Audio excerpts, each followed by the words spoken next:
We're here to talk about a couple of shootings that happened over the last week, and arrests we made today. As we know, I think most people are aware, most homicides that occur here in Pinellas County, and really everywhere for that matter, are not random events. They're not random shootings. Most of the time, there's some nexus between the shooter and the victim, whether it's a drug deal that's gone bad, domestic violence situation, some fight between people.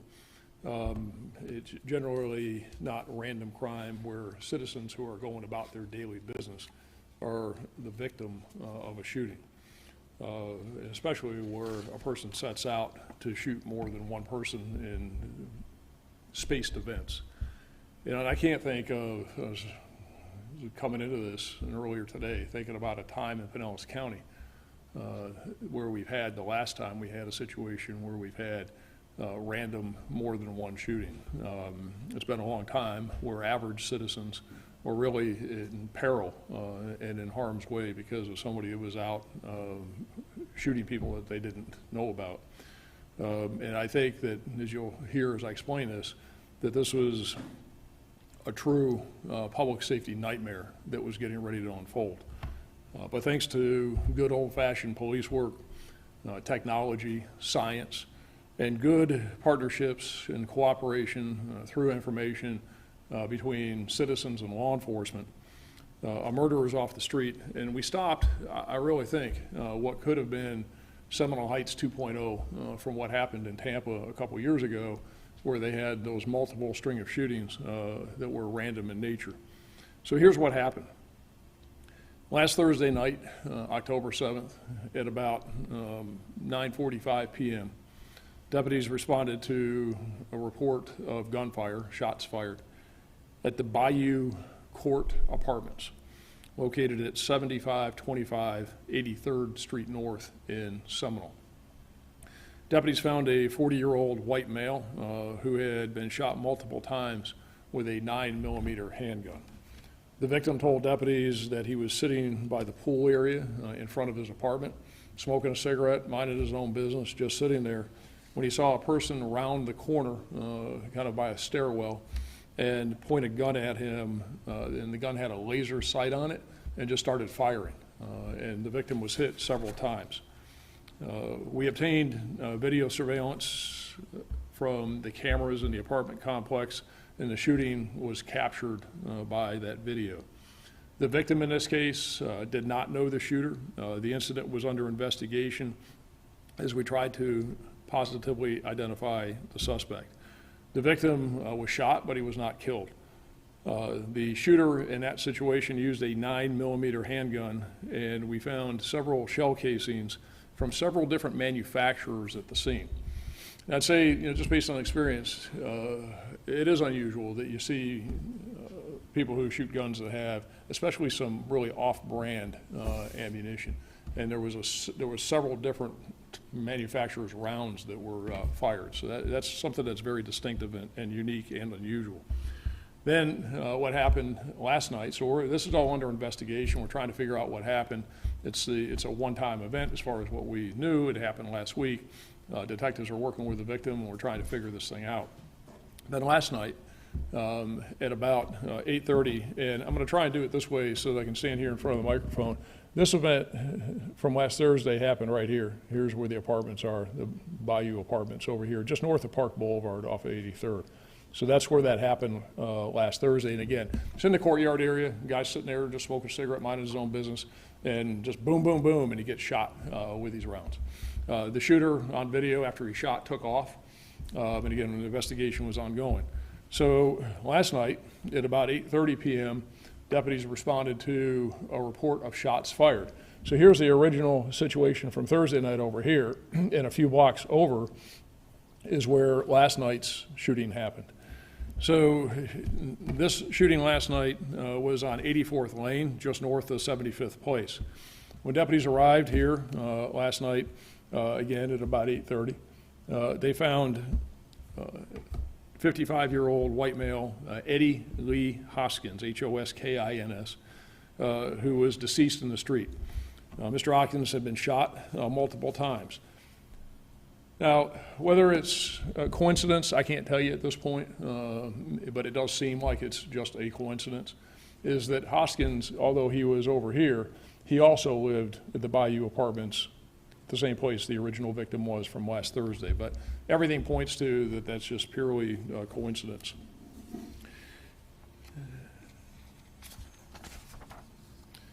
And Hoskins, when he was out last night and he was shot, he was walking his dog. He had a little Chihuahua. He was out walking the dog. He didn't have his wallet with him, didn't have any keys with him, and it appeared that he was just out like people do that time of night, just taking his dog for a walk. The dog was unharmed and was still on the leash when deputies arrived and found Hoskins deceased in the street. A citizen who had been driving on 84th Lane moments before the incident. So here's the incident. A citizen had been driving northbound on 84th Lane, and that citizen had a dash camera in his car. We're seeing this more and more. In fact, we're seeing it quite a bit, where people have dash cameras in their cars. And the citizen had a dash camera in his car, and he captured video of a car, a Lexus, that was parked southbound on the east side of 84th Lane, right there where the shooting happened. And that Lexus parked on the side of the road, which is this photo over here to my right, had the door open and the car was parked there on the side. And what was distinctive about it is the Lexus had a headlight out. So after the citizen captures that, he keeps going. But a citizen's home camera system, and that citizen's home camera system was down here at the corner. The citizen's home camera system also had audio on it, and the citizen's home camera system clearly and very distinctively captured a multitude of gunshots. Moments after those gunshots are heard, another home camera system captured that same car, the Lexus with the one headlight, that had been parked on the roadside, traveling west on 75th Avenue at a high rate of speed. The Lexus then went north on 85th Lane to 76th Avenue north. We had undercover street crime detectives that were working in the area, and they immediately responded to the scene last night. Those detectives were able to speak with several witnesses that saw the Lexus, same one with the one headlight, travel east on 76th Avenue and pull into the driveway at 8305 76th Avenue, which is right here. Again, this is where the car pulled into. This is where the original shooting happened last Thursday, and this is where the shooting happened last night. All of this that I'm explaining to you is captured on various home video camera systems along 76th Avenue. It took 57 seconds from the time the shots were fired, and we know that because the shots being fired are captured on the audio of the resident's video system. And it took 57 seconds for that Lexus, after the shots were fired, to travel to the home that I just described to you on 76th Avenue. So through the investigation last night and early this morning, detectives identified a resident of 8305 76th Avenue, which is the red dot there along 76th Avenue that I've been pointing to. And that resident is Elijah, E-L-I-J-A-H, Isaiah, I-Z-I-A-H, Dera'us, and it's spelled D-E-R-A''U-S, and his last name is McCray, M-C-C-R-A-Y. And he's a 20-year-old black male who is identified as a suspect. There's no relationship between McCray and Hoskins, just like there's no relationship between McCray and the shooting victim from last Thursday. There's no nexus, there's just no relationship at all. The gun used to shoot Hoskins last night, like the gun that was used to shoot the victim in last Thursday's attempted murder, was a 9mm. Like the scene from Thursday, 9mm shell casings were found at the scene last night, again, from a variety of manufacturers. Some of the same manufacturer shell casings that were found last night were the same shell casings that were found at Thursday's scene last week. So detectives obtained a search warrant for McCray's home and car, and we established surveillance of the residence. At about 1 o'clock today, McRae exited the residence, and when approached by uniformed deputies, he failed to follow directions. He ran from the deputies. They chased him down and took him into custody. As a result of serving the search warrant, deputies found a loaded 9mm handgun with a laser sight. Again, a laser sight was used at last Thursday's shooting under McRae's pillow in his bed in the house. Ammunition that was found in McRae's room matches the manufacturer's ammunition, the various manufacturers' ammunition found at last night's shooting and the shooting last Thursday. McRae made statements to detectives that he was a, quote, contract assassin who worked for the government.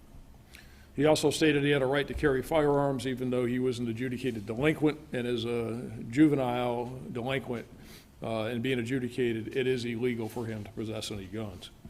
McRae's juvenile history, he's 20 now, but he had a pretty extensive juvenile history, included burglary, loitering and prowling, grand theft, improper exhibition of a firearm, possession of an altered firearm, assault with a weapon, and being a felon in possession of a gun.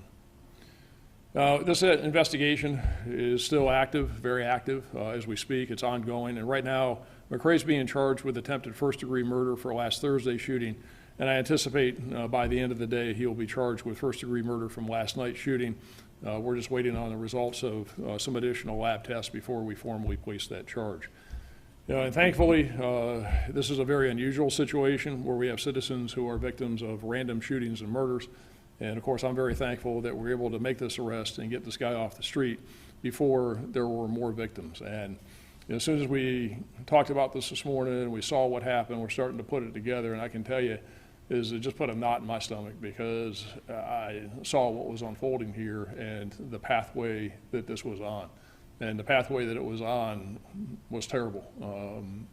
One of the things that we often talk about with citizens throughout the community that Pinellas County, and it is a safe community, and when we do see violent crime, so much of it, unfortunately, is where people know each other, and that you can pretty much go about your business and you're not going to be the victim of random violent crime.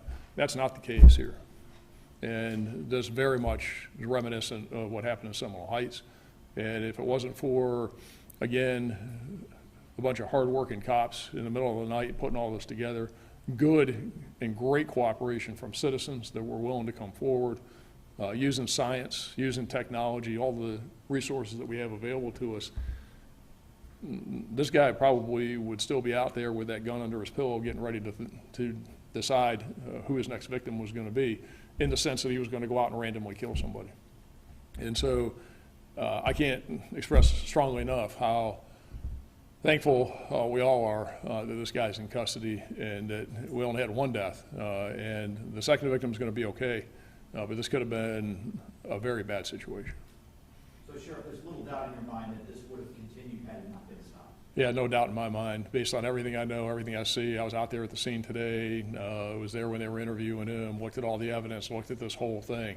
And I can tell you that this guy was just randomly killing people, or he randomly killed a person and tried to kill a second and was just waiting for more. The motive of using different brands of ammunition, is there any rhyme or reason behind that? It's probably all you could get. Right now, we don't know until we get with ATF and do some traces of the firearm as to where that firearm was purchased and kind of follow a path with it. Now, I can tell you back in August is that he was also stopped by one of our deputies in Madeira Beach. He was driving down 113th Street and he was swerving. And the deputy stopped him. There were some things there that he did and said that were kind of suspicious. And so the deputy did what we call a field interview report as a result of the traffic stop. He thought he might have been impaired, and he wasn't. But there were some things there that piqued the deputy's curiosity and just made it a little bit suspicious and weird. And one of the things he was doing, he was asking the deputy what kind of gun the deputy carries and what model and what make. And he was very inquisitive about guns and said that he wanted to get a gun. So, and again, I don't know, but I can tell you just from experience and what I see here is that he probably did what he said he was going to do in August and acquired a gun. And if you're getting guns off the street, crime guns, you're going to get a hodgepodge of ammo, whether he got it from wherever or he stole it. It isn't like people go to the local gun store or the sporting goods store and name manufacturer and they just buy it because you're getting it off the street. So wouldn't be unusual. It would be consistent with people involved in criminal activity because they don't really care about the type of ammunition. That helps you link the crimes. Oh, absolutely. I mean, because you got 9mm rounds and you've got the gun with a laser sight, you've got these varied manufacturers, shell casings at Thursday's scene, at last night's scene, and in his bedroom. So, and the same kind of gun with a laser sight. It's a good case. And again, I'm very confident that we've got the right person. I know we've got the right person, or that's why we made the arrest and the charges. And there's no doubt that this thing was unfolding to be potentially something much worse. And I'm just thankful that we were able to stop it early when we did. Has Mr. Hoskins identified the rest of the victims? Yeah, he was in that housing. We've been able to notify some people. He really didn't have any family local. He, from what I understand, was a veteran.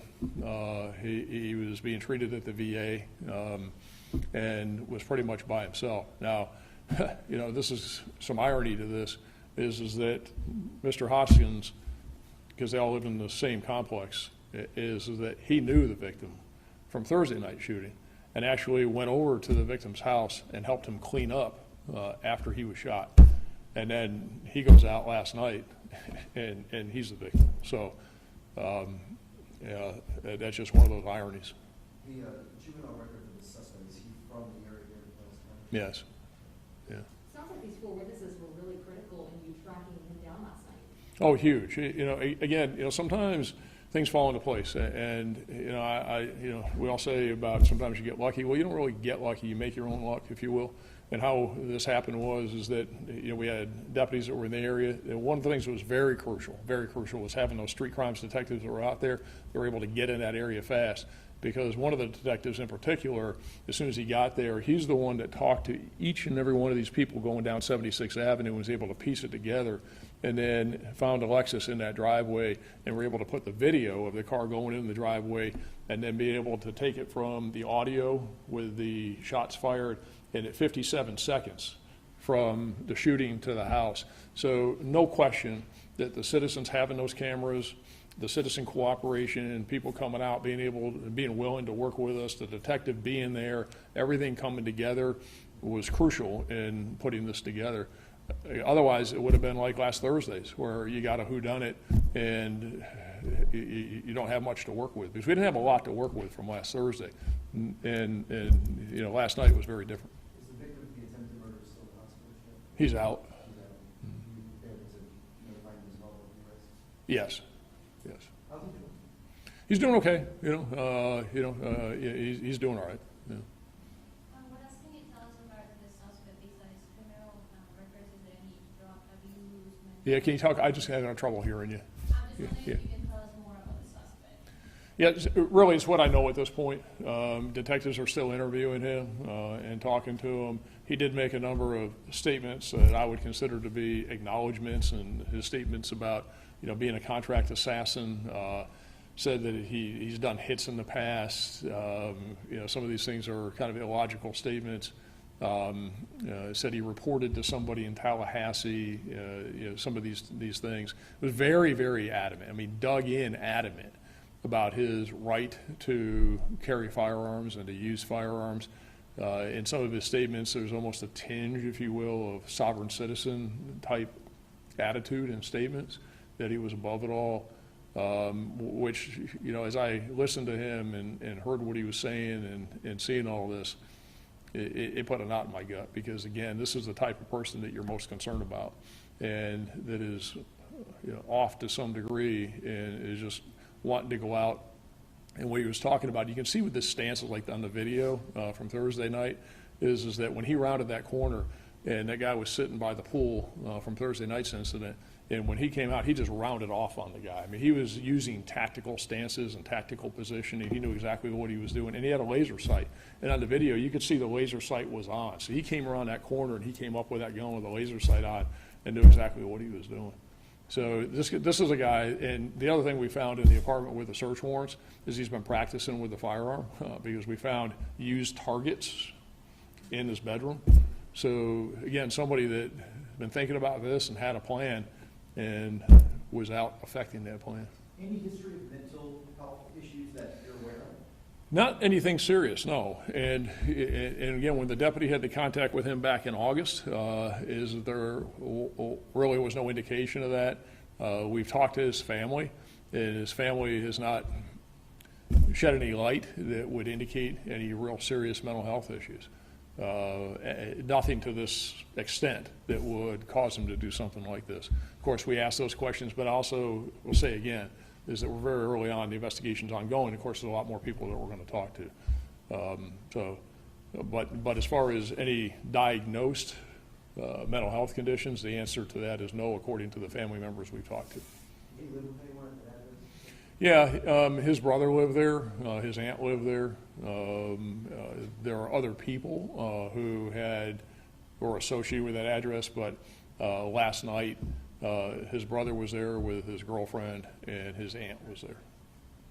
You can go a long time without seeing something like this, Sheriff. Yep.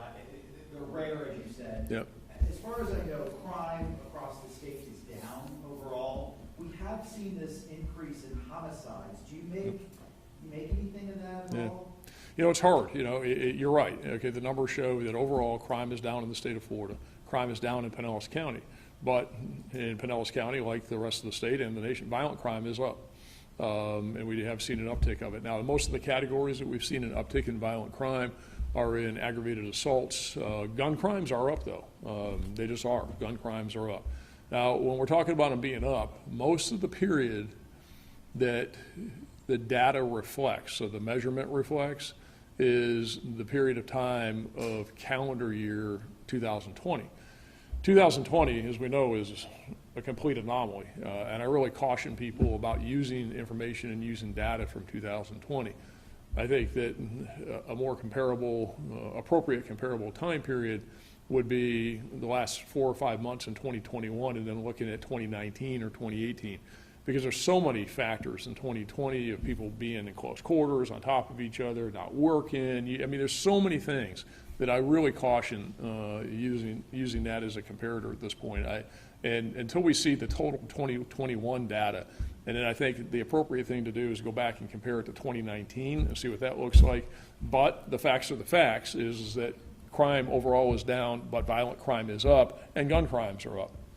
Now, you know, something like this, it's been, like I said, I can't think of the last time that we saw something like this, that really, I looked at this and said, you know, I've been here a long time, and I looked at this and said, we got a problem, right? This is an issue. This is a big deal. This is the real thing, and this is something that, you know, thankfully from a lot of hard work and a lot of things coming together for us, is that we're able to save some lives and keep this from being something that none of us want to see. You know, when you're at peril, in peril and at risk, and perhaps in harm's way, just because you're going about your daily business and going out and doing things like walking your dog and you're going to get shot, that's bad.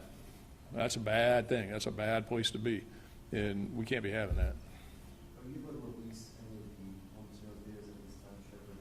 No, not right now. Yeah, I'll give you that picture, you know, like I said, from the video. But right now, the investigation's ongoing, and it wouldn't be the right thing to do at this juncture. Are there any other unsolved shootings in the last couple of weeks you think that could get suspects? No, not right now. Nothing that we're aware of. How will you tell the community, for them to make them feel safe that you're in office? How can you guarantee them that you guys are out there? Well, that's why I wanted to really get in front of you all as quickly as we could today, to let the community know what happened and to make them feel safe, because we were on it and we were able to get this guy off the street very fast. The last thing I wanted to do was be standing in front of you and telling you, you know, within this few block radius, we got 2 random murders and we got a problem. You know, what I can tell the community is is that we had a problem, we don't have a problem, the problem's been removed because of what we were able to accomplish in very short order, and everybody can go about their business and be safe. Yeah. All right, thanks, everybody.